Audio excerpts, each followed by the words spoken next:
and thanks, Karen Cole. I'll hardly go to 7:53, so I might announce it prior, if that's okay. Minister, thank you for remaining in the House to listen to the debate on the Appropriations Bill. You've highlighted that the purpose of the Appropriation Bill is to give statutory authority for the amounts voted by the Dáil during the year and provide for the definitive capital carryover from 2021 to 22. Estimates aggregate to €73.1 billion, and the comparable amount in the Appropriation Act 2020 was €69.7 billion. So therefore means that we must appropriate this year €3.4 billion, or just under 5% of last year's net voted expenditure. As you have outlined, Minister, this represents substantial support to households, to businesses, to public services, and indeed it continues to support many of these sectors.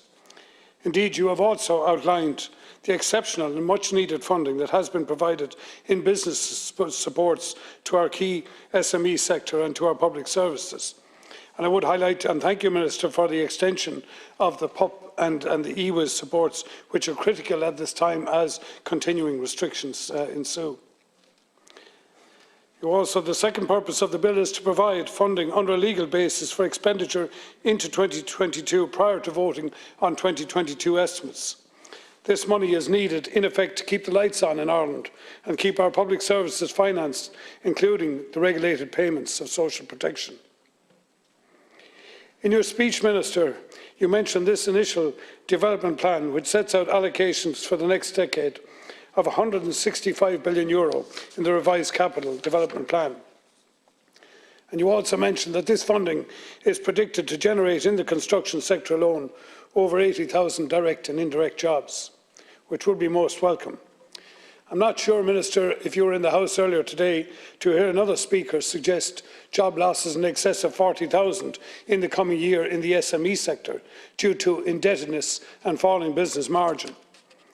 And I'm not aligning myself to those comments, Minister, but I can tell you there is, and I think you know it too, there is significant pressure on the SME sector in Ireland at the present time.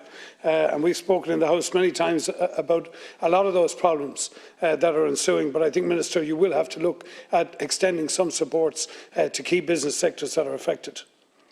And also, as part of the shiny stars listed within the revised National Development Plan, you mentioned the N4 upgrade to Sligo, along with the runway project for Dublin Airport and the completion on time and on budget of the Cork runway. Significant investments indeed in aviation and transport.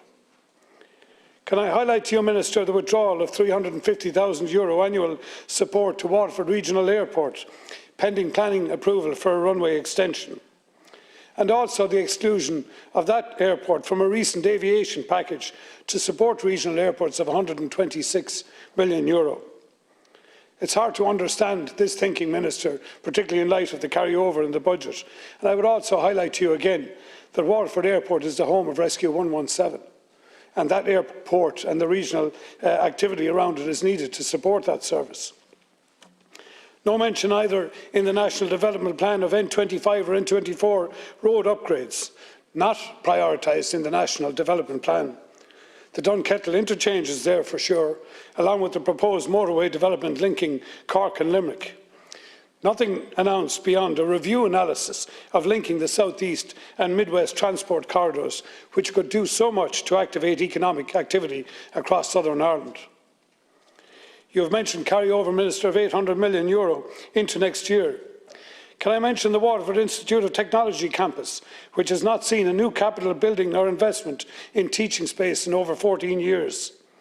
And indeed, the present commitment to build a new engineering building under a PPP arrangement looks like not proceeding until probably 23 or 24 at the earliest.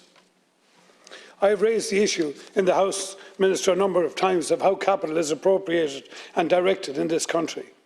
I'm cognizant that no capital budget has been announced for the new proposed Technological University of the South East.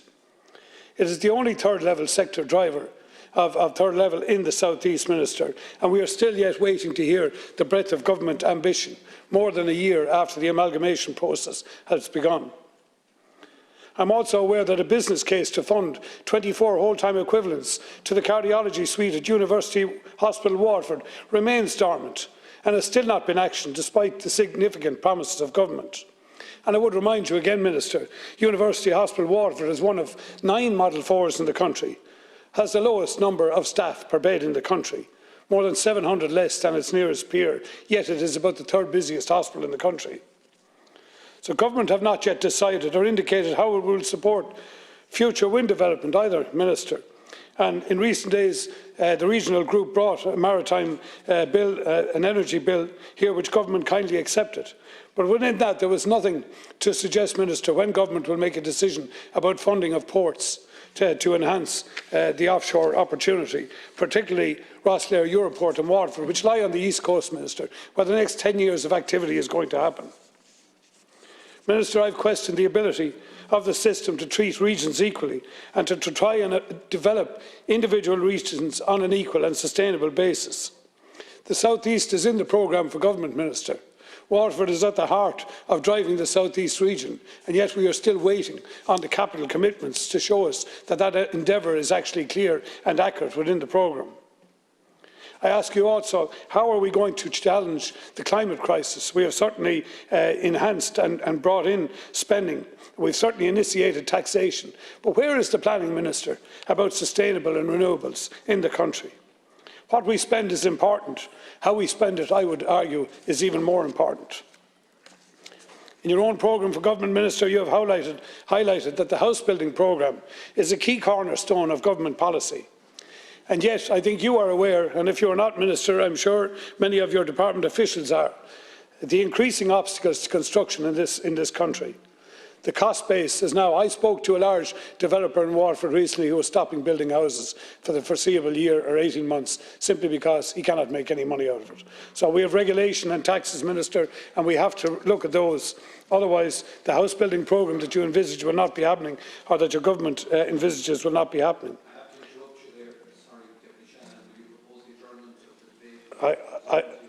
I certainly will, Count Corla. I welcome better procurement, Count Corla, and I welcome better policy. And as I say, I look to see better oversight in terms of appropriation. I move for an adjournment, Count Corla.